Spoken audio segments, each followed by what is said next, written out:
first of all, to all our viewers, I would like to introduce ma'am. Her name is Nishat Hashmi, and she is founder of Blessings NGO. Blessings NGO is a non-governmental organization which is working for the development of the rural children and the poor children by providing them education and other related guidance.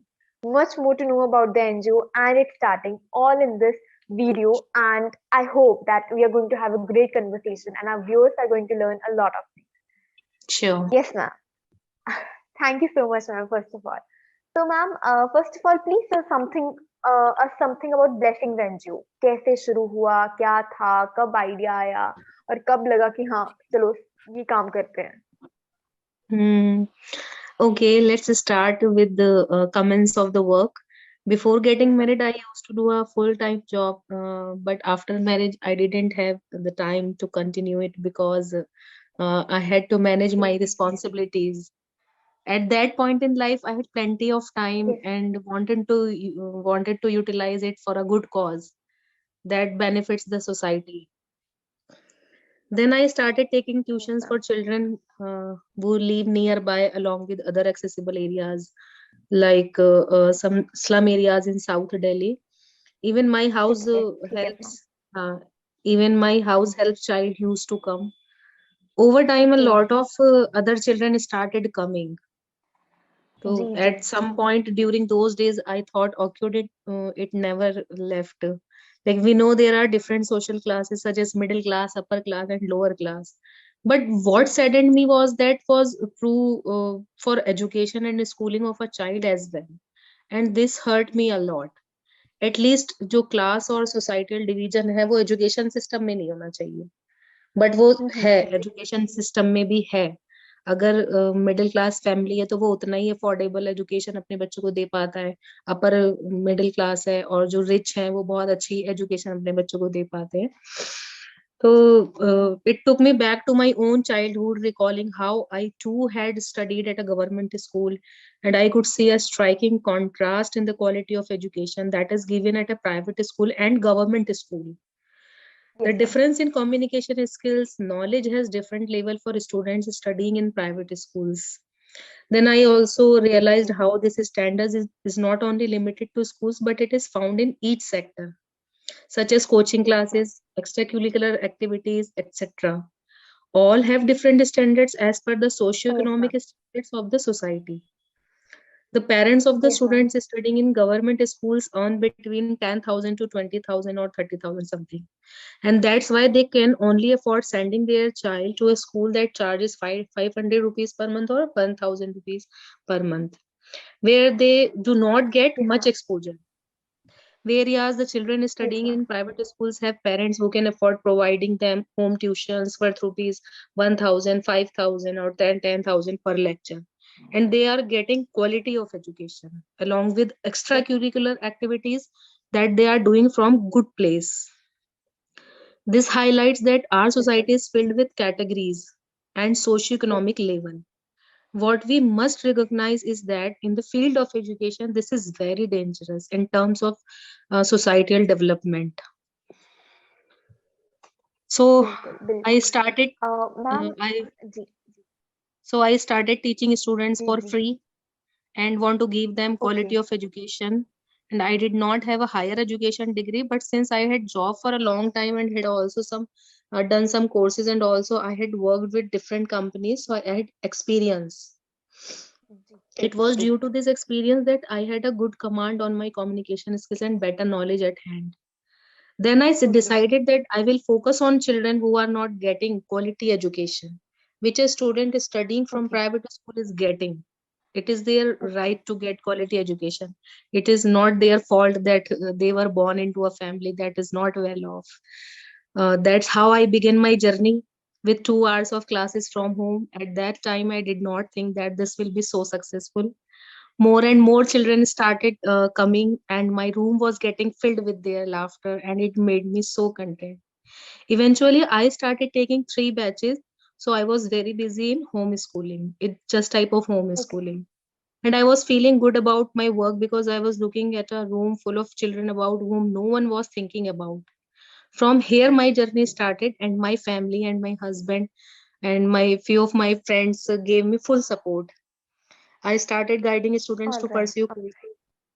Yeah. Yes.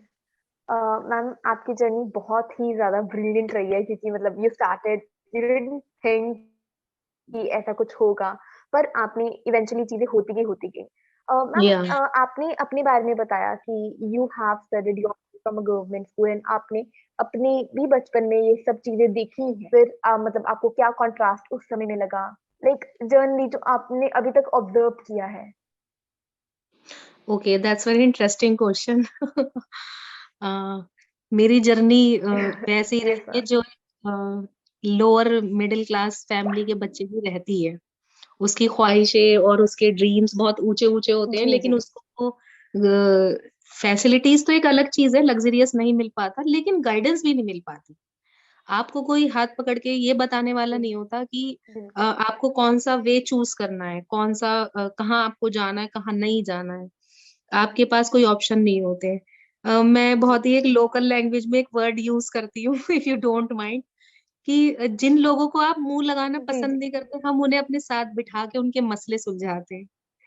तो ये हमारी society की हकीकत जी, है कि ऐसे लोगों को जो स्लम बिल्कुल। से आते हैं, अंडर प्रिविलेज्ड होते हैं, डिप्राइव्ड होते हैं, वो बेचारे डर डर के, एक नॉर्मल बात भी हम जैसे जो साफ सुथरे नहाए धोए लोग होते हैं, उनसे डर डर के कुछ पूछते हैं कि ये गुस्सा ना हो जाए, डांट ना दें, कुछ बोल ना दें, है ना। बिल्कुल, बिल्कुल। तो वो अपना करियर से रिलेटेड या अपनी लाइफ से रिलेटेड तो कुछ पूछना या सोचना बहुत दूर की बात है।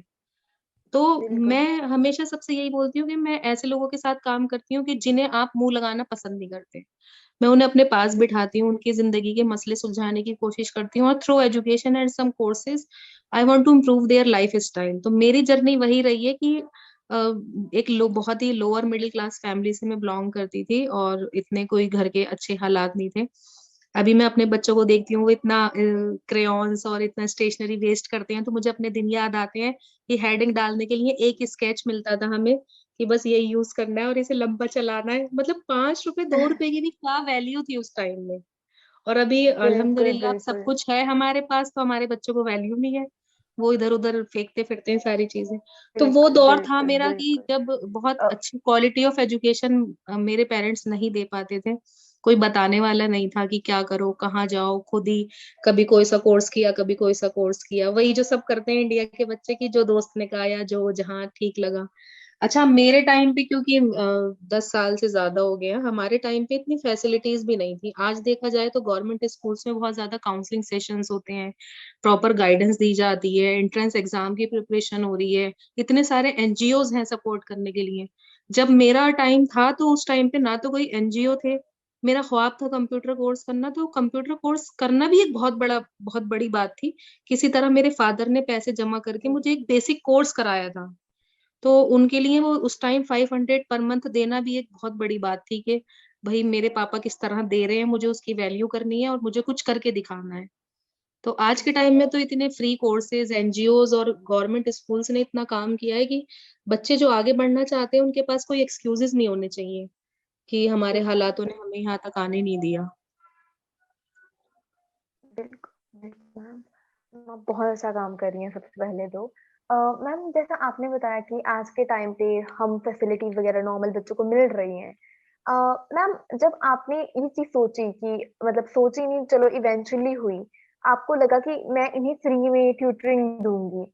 उस समय पे लाइक आपकी फैमिली कंडीशन प्रॉपर थी ठीक, तब आपने ये स्टेप लिया कि और फिर फैमिली का क्या रिएक्शन था इस चीज पे कि अरे फ्री में पढ़ाना है, या फिर बोलते ना सोसाइटी वाले जर्नली कि अरे ये तो बस फ्री में पढ़ाने लग पे इतने इतने बच्चे साथ में लेकर आ जाती है, पता नहीं कुछ करना नहीं है, नॉर्मल चीज है, हम सब रहते हैं, हम सबको पता है। जब तक किसी और को पता ना चले तो वो यही बोलेंगे अरे ये इतने सारे बच्चे बिठा के रख लेती है, पता नहीं इसमें कुछ करना तो होएगा नहीं, क्योंकि ये जर्नल ह्यूमन थिंकिंग है, कोई गलत नहीं बोल रही हाँ, मैं, पर जर्नल में एग्री, इसी टोटली तरह से एग्री। आती है ये चीज। तो आपकी फैमिली का क्या टोटली रिएक्शन एग्री। था उस? आपके क्वेश्चन में ही आंसर था हाँ कि जी, हाँ जी। सोसाइटी ना इस चीज को एक्सेप्ट नहीं कर पाती कि आप ये क्यों कर रहे हो। और मुझे याद है मैंने सबसे जी। पहले शुरू किया था, 2 बच्चे भुट्टा बेचते थे, कौन होता है ना, कौन सेल करते थे रोड साइड पे, हम्म, हम्म, हम्म। गंदे गंदे से। तो सबसे ठन्नी पहले बोल मैंने उन्हें पकड़ा था, मैंने है ना? उनसे पूछा था कि क्यों तुम ये करते हो, पढ़ाई क्यों नहीं करते हो। मैं उन्हें अपने घर पकड़ के लाई, उन्हें पढ़ने के लिए बुलाया, उनका एडमिशन कराया। तो सबको लगता था ये ऐसे ऐसे बच्चों को तुम अपने घर में बिठा कैसे लेती हो। तो ये इनके लिए अलग बर्तन रखो, इनके लिए ये करो बिल्कुल, वो। बिल्कुल। और कोई स्टार्टिंग में देखो, ब्लेसिंग एनजीओ को 10 साल हो गए हैं, और 10 साल की इस जर्नी में शुरू के 5-6 साल जो है मैंने बहुत स्ट्रगल किया है, और इतना सपोर्ट नहीं था किसी का भी, फ्रेंड्स हो, रिलेटिव्स हो, फैमिली हो, कोई भी हो। हर किसी का एक ही सवाल था कि इससे अच्छा तो जॉब ही कर लो, तुम्हें कुछ करना ही है तो, इससे अच्छा तो जॉब ही कर लो, तुम्हें कुछ करना ही है तो। बट वो जो बस मुझे एक जुनून चढ़ गया था ना बिल्कुल, करने का, बिल्कुल, यही रिएक्शन नहीं होता है। मुझे अब इन्हीं बच्चों के लिए काम करना है, तो वो जुनून चलता गया। और अब थोड़ा सा स्टेबल हुआ है, ब्लेसिंग एनजीओ का थोड़ा नाम हुआ है, लोग जानते हैं, अच्छे वे में पहचानते हैं। तो अब थोड़ा सा मेरी फैमिली और रिलेटिव्स और सब थोड़ा सा अब आ गए हैं सपोर्ट में, और प्राउड फील करते हैं। और जब कहीं बाहर सुनते हैं कि ब्लेसिंग एनजीओ काफी अच्छा काम कर रहा है, तो उन्हें बताते हुए भी अच्छा लगता है, अच्छा हाँ वो तो हमारी बहन बेटी या हमारी अपी का है, या मेरी सिस्टर का है, या किसी का है। तो अब थोड़ा सा अब स्टेबल हो गया है। अभी हालांकि हमारे पास कोई फंड नहीं है, हम डोनेशन पे ही काम कर रहे हैं। काफी मेरे फ्रेंड्स का और अपने ही मेरे लोगों का सपोर्ट है, जो स्टेशनरी, रेंट और ऐसी चीजें डोनेट करते हैं, तो काम चल रहा है। बट हम प्रोजेक्ट्स के लिए अप्लाई कर रहे हैं, देखिए क्या होता है। जैसे आप बच्चों को लाने लग पड़े और जैसे आपने उन्हें पढ़ाना शुरू किया, तो कहीं ना कहीं ये भी चीज हो जाती है कि अरे ये तो ज्यादा उसकी तरफ ही हो गई है, घर पे ध्यान नहीं दे रही। कुछ ऐसा इश्यू हुआ था आपके साथ? हाँ किसी ने हुआ ऐसे था। टोका हो या बोला हो, या फिर हाँ आपको हुआ बहुत था। बुरा लगा हो? ये आप जरा ये बताएंगे तो, उसके बारे में? हाँ ये पता है, मतलब हमारी सोसाइटी में लड़की से ये एक्सपेक्ट किया जाता है कि बस वो 3 टाइम का मजे मजे का खाने बनाए, और बर्तन धोए, कपड़े धोए, ये सब करे। तो क्योंकि मैं घर पे पढ़ाने लगी थी, तो ऑब्वियसली मेरा घर का काम थोड़ा डिस्टर्ब होता था।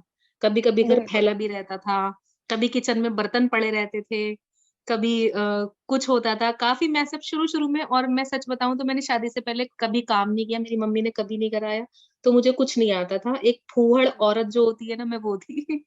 तो जी। थोड़ा सा मुझे मैनेज करने में टाइम लगा, और इस चीज को लर्न करने में टाइम लगा कि घर की जिम्मेदारियां क्या होती हैं, कैसे संभालना होता है, और उस पर से मैंने पढ़ाना शुरू कर दिया। तो अगर कोई आता था जी। वक्त बेवक्त बिना इन्फॉर्म किए, तो मैसअप होता था सारा। बर्तन पड़े हैं, घर फैला हुआ है, बच्चे पढ़ रहे हैं, शोर मचा रहे हैं। तो ये बिल्कुल। इस टॉपिक पे भी मैंने बहुत सुना है, बहुत ज्यादा सुना है। जी, क्योंकि फूहड़ ये है, जर्नल कुछ आता परसेप्शन नहीं होती है। है। हाँ, लेकिन मेरे साथ ना एक पॉजिटिव पॉइंट ये रहा कि शुरू से ही मेरे हस्बैंड का बहुत सपोर्ट रहा। जी। उनको टाइम पे खाना मिले ना मिले, टाइम पे धुले कपड़े मिले ना मिले, उनको ये था तुम जो करना चाहती हो तुम करो। वो पूरा स्टार्टिंग से ही मेरे सपोर्ट में रहे। मुझे याद है बिल्कुल। एक बार शादी के शुरू में मैंने उनसे कहा था कि अगर शादी करना माँ बाप के लिए फर्ज ना होता तो मैं कभी ना करती शादी, वो तो मम्मी पापा पीछे पड़े थे, और मुझे मदर टेरेसा बनना था। तो उन्होंने अच्छा। बोला कि ओके। उन्होंने बोला मुझसे कि तुम्हें मदर टेरेसा बनने के लिए कुंवारा रहने की जरूरत नहीं है, तुम अभी भी जो चाहे कर सकती, तुम्हें जो करना है करो, जो लोगों की मदद करनी है और जो काम करना है करो। तो उन्होंने, मेरे हस्बैंड ने मेरा अल्हम्दुलिल्लाह बहुत ज्यादा साथ दिया, और बहुत कोऑपरेट किया घर के काम के मामलों में, घर में बच्चों के साथ हर चीज में बहुत ज्यादा सपोर्ट किया। बिल्कुल। ये खुद ही एक ब्लेसिंग थी आपके ब्लेसिंग के लिए। हाँ, तो मेरे ब्लेसिंग के लिए मेरे मैम, हस्बैंड जब ब्लेसिंग आपने से। ये सब चीजें शुरू की बिल्कुल, बिल्कुल, बिल्कुल। तो मैम, जब आपने ये सब चीजें शुरू की, जब आप बच्चों को पढ़ाना शुरू करते थे, तो उसके बाद क्या बच्चों के जो पेरेंट्स थे उनसे कोई इशू आता था? अरे हम बच्चों को पढ़ाने लग पड़े हैं, या फिर घर पे अभी उतना पैसा नहीं आता, उतना काम नहीं करते? ये जर्नली हमने देखा है कि ऐसे ही होता है। तो अगर आता था तो फिर वो आपने कैसे टैकल किया? क्योंकि वो बच्चे आप जानते नहीं हो, आप लेकर आ रहे हो, तो फिर उनकी हम्म। पेरेंट्स भी कुछ ना कुछ बोलेंगे तो। हाँ, देखो सोसाइटी में ना दो तरह के पेरेंट्स हैं। और अब जो जी। मैं अभी हम लोगों ने जो चाइल्ड वेलफेयर पे काम किया, और हमने बैगर्स पे काम किया, स्ट्रीट रोड साइड बच्चों पे जो ये सब भीख मांगते हैं, इन सब पे काम किया, तो इस एक्सपीरियंस के बाद मेरी सोच थोड़ी सी बदली है कि दो तरह के लोग हैं सोसाइटी में जो नीडी हैं। एक तो वो हैं जो बिल्कुल लोअर लेबर क्लास है, जैसे कि रिक्शे वाले हो गए, चाय की दुकान हो गई, मोची हो गए, गुब्बारे बेचते हैं, छोटी मोटी कहीं ठेला लगाते हैं, वो लोग क्या है, वो बहुत स्ट्रगल कर रहे हैं, अपने बच्चों को पढ़ाना भी चाहते हैं, अच्छी लाइफ देना चाहते हैं, अच्छी एजुकेशन देना चाहते हैं। और जो बिल्कुल एक स्लम टाइप है ना, जो भीख मांग रहे हैं रोड साइड पे या बिल्कुल झुग्गियों में रहते हैं, सिर्फ मांगने की आदत है, वो लोग कुछ नहीं करना चाहते, जी उनको सिर्फ मांगने की आदत हो पड़ गई है। उनके बच्चों को अगर आप चाइल्ड जी लेबर से हटा के स्कूल में एडमिशन कराओगे तो वो आपको बिल्कुल सपोर्ट नहीं करेंगे। वो थोड़ा सा मामला अलग है। लेकिन इसीलिए मैंने अब बिल्कुल जो वैसा वाला क्लास है उनपे आप यकीन नहीं करेंगे, 2-3 साल से जब से हम ये अंडर मेट्रो के जो बैगर्स हैं, रेड लाइट बैगर्स हैं, इन पे काम करना स्टार्ट किया है, तो ये लोग बिल्कुल शेल्टर्स में आना ही नहीं चाहते, जबकि गवर्नमेंट ने इनके लिए काफी सारे बच्चों के लिए शेल्टर्स बनाए, रिहैब बनाए हैं। ये इनको आप पकड़ के ले आओ, ये आना ही नहीं चाहते, क्योंकि वहां मेहनत करनी पड़ेगी, इनसे कहा जाता है कि आप कुछ काम कीजिए, आप कोर्स कीजिए, इन्हें कुछ सिखाया जाता है, वोकेशनल ट्रेनिंग दी जाती है, लेकिन इन्हें वो ही मांगने की आदत पड़ गई है। आप यकीन नहीं करेंगी कि चाइल्ड वेलफेयर सोसाइटी के आंकड़ों के हिसाब से 2-3 घंटे भी अगर ये भीख मांगते हैं तो 1500 से 2500 कमाते हैं, सोचिए, बिना किसी मेहनत के। दिन का तो दिन का ये दिन क्यों का फिर मेहनत करेंगे, और अगर कोई पूरा दिन कमाता है तो 3-4 हजार भी कमा लेते हैं यार ये। आप सोचो ना कितनी पॉपुलेशन है, इतनी पॉपुलेशन में अगर 1000 में से 10% लोगों ने भी दिया, और कोई 5 रुपए से 10 रुपए से कम नहीं देता, कोई कोई तो 50-100 रुपए भी डाल देता है, तो कितनी इनकम हो गई इनकी। तो जब उन्हें बिना किसी, अभी रोड साइड पे हमने काम किया था कि इन लोगों को सोचा था शेल्टर कराएंगे, ये जो फैमिलीज दिखती हैं आपको मेट्रो के नीचे या कहीं रोड वोड पर, तो हमारे पास 400-500 डेटा में कोई एक बंदा जाने को तैयार नहीं हुआ वहां पर। एक तो ये लोग झूठी कहानियां सुनाते हैं, इनके पास हमेशा फॉल्स स्टोरीज होती हैं, हर किसी को अलग झूठी कहानी सुनाते हैं, कुछ सच नहीं बताते कि कहाँ से आए हैं, क्यों रह रहे हैं यहाँ पे, क्या है। और कोई जाने को तैयार नहीं हुआ, क्योंकि उन्हें वहां रोड साइड पे फ्री में ब्लैंकेट, फ्री में कपड़े, फ्री में फूड, गाड़ी वाले आते हैं कुछ ना कुछ दे जाते हैं, सब कुछ मिल रहा है, तो वो क्यों जाएंगे। तो हम लोगों ने ना ये वाला जो क्लास है इन पे काम करना बिल्कुल छोड़ दिया है, क्योंकि ये अपनी लाइफ चेंज करना ही नहीं चाहते, इन्हें बस बेगिंग करनी है। और 90% ये लोग नशे में होते हैं, क्राइम्स में होते हैं, गलत चीजों में होते हैं। जी, हम काम क्योंकि करते अभी हैं, कोई रिपोर्ट आई थी मैम कि छोटे बच्चे भी नशे करते हैं। मतलब करते आपका हैं। इससे थोड़ा सा ये जो रोड साइड आपकी बेगर्स हैं ओपिनियन। ये 99% नशा करते हैं। इनका 99% ये इनकी लड़कियां, इनकी वाइफ, इनके बच्चे, ये सब क्राइम्स में होते हैं, हर तरह के क्राइम में होते हैं। आप देखेंगे तो ह्यूमन ट्रैफिकिंग या इस अलग अलग तरह के जो क्राइम है, इन्हीं लोगों की हेल्प से होते हैं, इनको खबरी बना के छोड़ दिया जाता है। तो हमने इन लोगों को बिल्कुल साइड कर दिया है। हम काम करते हैं लोअर लेबर क्लास के लिए, जो मेहनत कर रहा है, स्ट्रगल कर रहा है, अपने बच्चों को पढ़ाना चाह रहा है, मेहनत कर रहा है, और छोटे छोटे कहीं कहीं किरायों पे रह रहा है, 4000 के किराए पे, 10,000 के किराए पे, और जिसकी बहुत कम सैलरी है। इतनी कम सैलरी में, इतने महंगाई के जमाने में अपने बच्चों को खिलाना और पढ़ाना वाकई एक बहुत बड़ा काम मैम, ये तो हो गया कि आपके मतलब आपने कैसे आर्टिकुलेट किए, कैसे आप लेकर आए। मैम, है। आप अपने थोड़े प्रोजेक्ट्स के बारे में बताइए कि मतलब अभी तो बच्चे ज्यादा हो गए होंगे, जब एक रूम भरा उसके बाद क्या था कि हम कहाँ करें, आपने बच्चे कैसे बहुत ग्रो किया, बाकियों से कैसे सपोर्ट लिया। जी जी। बच्चे बहुत ज्यादा हो गए हैं, और अब काफी हमारा नेटवर्क बन गया है, रेफरेंसेस बन गए हैं। और दूर साउथ दिल्ली में जो हमारा एरिया है काम करने का, साउथ दिल्ली जामिया यूनिवर्सिटी के आसपास, खिजराबाद, जैतपुर, बदरपुर, तो इधर एरियाज में लोगों को पता है कि अगर एजुकेशन से रिलेटेड या कोर्स से रिलेटेड कोई भी हेल्प चाहिए तो हमें ब्लेसिंग एनजीओ में जाना है। आप किसी दिन सेंटर पे आके बैठिए तो आपको पूरा दिन लोग आते हुए दिखेंगे, अब हमारा ये करा दीजिए, हमारा फॉर्म भर दीजिए, हमारा ये करा दीजिए, हमारी फीस सबमिट करा दीजिए। मतलब वो अपने अलग अलग तरह के मसले लेके आते हैं। देखिए, हर मसले का एक प्रोफेशन होता है, कि आप बीमार हो तो डॉक्टर के पास जाओगे, है ना, आपका कोई केस है तो आप लॉयर के पास जाओगे, पर जिंदगी में जो बाकी 1000 मसले बचे ना, उसके लिए मुझे लगता है सोशल वर्कर होते हैं। कि कुछ भी समझ नहीं आ रहा तो ठीक है, बाजी के पास जाओ, वो बताएंगी क्या करना है। बिल्कुल बिल्कुल। तो मैम, जैसे आपने जब शुरू किया तब अकेले थे, पर उसके बाद और लोग जुड़े आपके साथ, आपकी टीम कैसे बनी और आपने फिर कैसे इसे आगे लेकर गए आप। देखिए, जब मेरे ज्यादातर मेरे साथ जो एसोसिएट हैं वो मेरे फैमिली मेंबर्स और मेरे फ्रेंड्स ही हैं। उन्होंने देखा कि बहुत अच्छा काम हो रहा है, लोग सोसाइटी को जरूरत है। और देखो कुछ लोग ऐसे होते हैं कि करना तो चाहते हैं बट टाइम नहीं है। कोई फिजिकली कर सकता है, कोई मेंटली, कोई फाइनेंशियली। तो इस तरह लोग जुड़ते गए और अब काफी सारी हमारे साथ एसोसिएटेड मेंबर्स हैं जो मंथली डोनेट करते हैं। उसी डोनेशन से कोई 200, कोई 100, कोई 50, कोई 500, उसी डोनेशन से हमारे मंथली एक्सपेंसेस निकलते हैं, जो सेंटर्स का रेंट है, इलेक्ट्रिसिटी बिल है। और एक हमारा डोनेशन अमाउंट से एक हमारा फंड जमा रहता है थोड़ा बहुत, जिससे किसी बच्चे की फीस जमा होनी है। अभी जैसे 2 लड़कियों का हमने एनआईओएस से फॉर्म फिल करवाया, तो वो फीस भी नहीं दे पा रही थी कि हम, मम्मी ने मना कर दिया है कि इतने पैसे भी नहीं है कि 1,000 रुपए भी दे पाए हम्म। फॉर्म के, उनके फॉर्म के। किसी को बुक्स दिलानी है, किसी को यूनिफॉर्म दिलानी है। अब विंटर था तो बच्चे पढ़ने आते थे, नंगे पैर आ रहे थे, तो किसी को सॉक्स दिलाए हैं। ऐसी डेली रूटीन की छोटी छोटी चीजें हैं जो हम ऑब्जर्व करते हैं, बिल्कुल। बच्चों से पूछते हैं, पता करते हैं, इन्वेस्टिगेट करते हैं, और फिर हम उस पे काम करते हैं। तो अभी एक टीम बनी हुई, फंड का हालांकि प्रॉब्लम है हमारे पास थोड़ा सा, कि कभी कभी ऐसा होता है कि किसी की जॉब चली गई, कोई बाहर शिफ्ट हो गया, या किसी ने देना बंद कर दिया, तो हमारा रेंट का मसला टक जाता है। तो थोड़ा सा मसला फंड का रहता है, इसीलिए हम प्रोजेक्ट्स के लिए अप्लाई कर रहे हैं।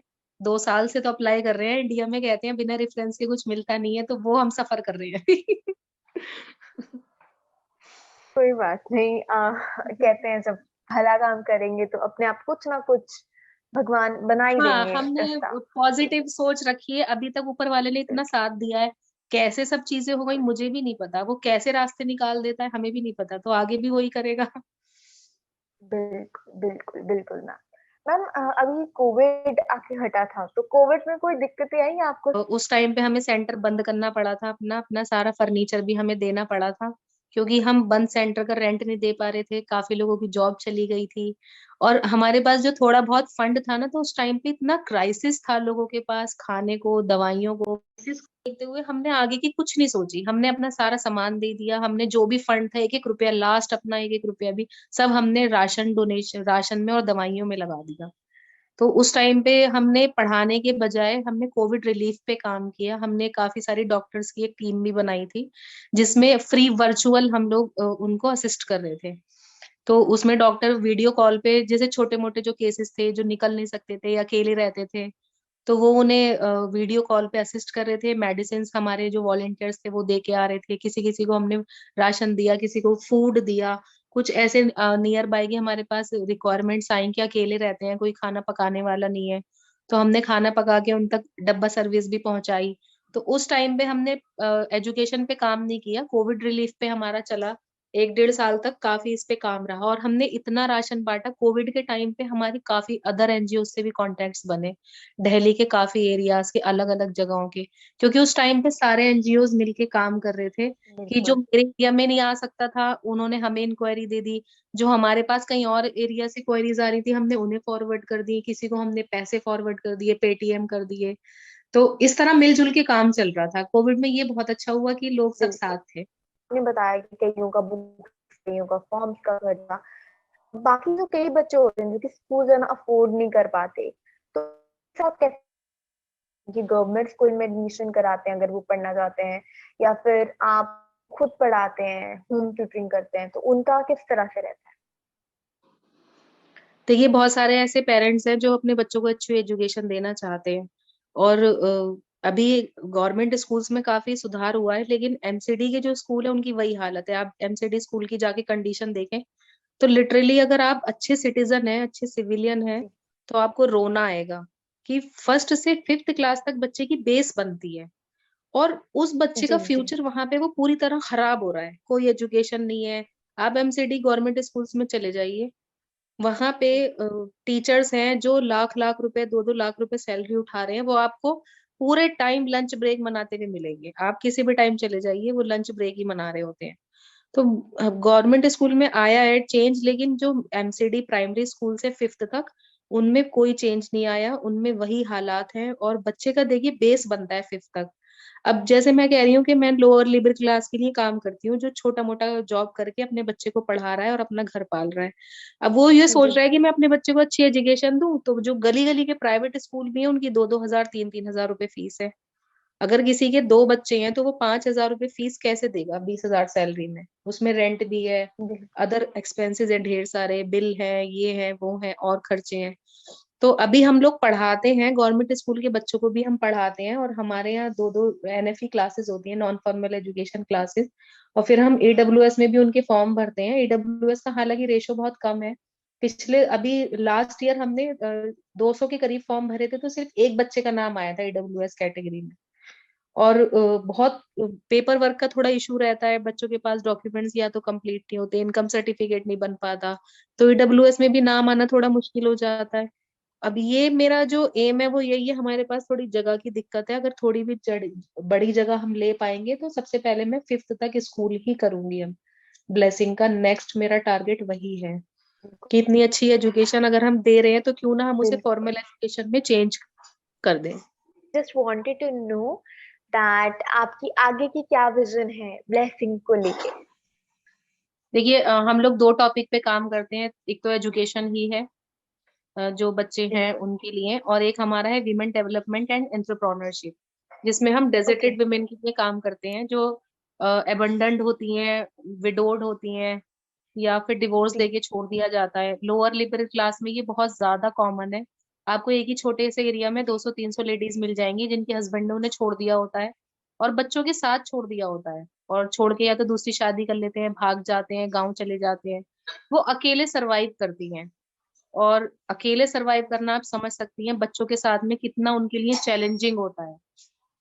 तो ये बिल्कुल। मेरे लिए 2 प्रोजेक्ट हैं, एक तो नियरर फ्यूचर में, एक तो मैंने आपको बताया कि स्कूल का, कि मैं स्कूल सेटअप करना चाहती हूँ एक ऐसा कि जहाँ पर अंडर प्रिविलेज स्टूडेंट्स के लिए जो ट्रस्ट का स्कूल हो, और वहां पे वो पढ़ सकें, और इतनी फीस और उन्हें इनकी कॉपी किताबों की और इसकी टेंशन ना हो कि हमें अब ये खरीदना है वो खरीदना है।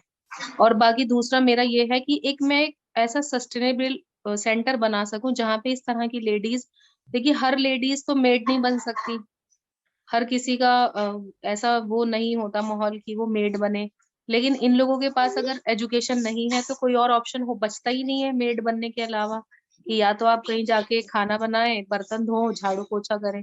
तो मैं एक ऐसा सेंटर डेवलप करना चाहती हूँ जहाँ पे हम उन्हें छोटे छोटे कोर्सेज करा के कुछ स्किल्ड करके, और हम एक ऐसा सेटअप बना सके जहाँ पे वो इज्जत के साथ कुछ काम कर सके और अर्न कर सके।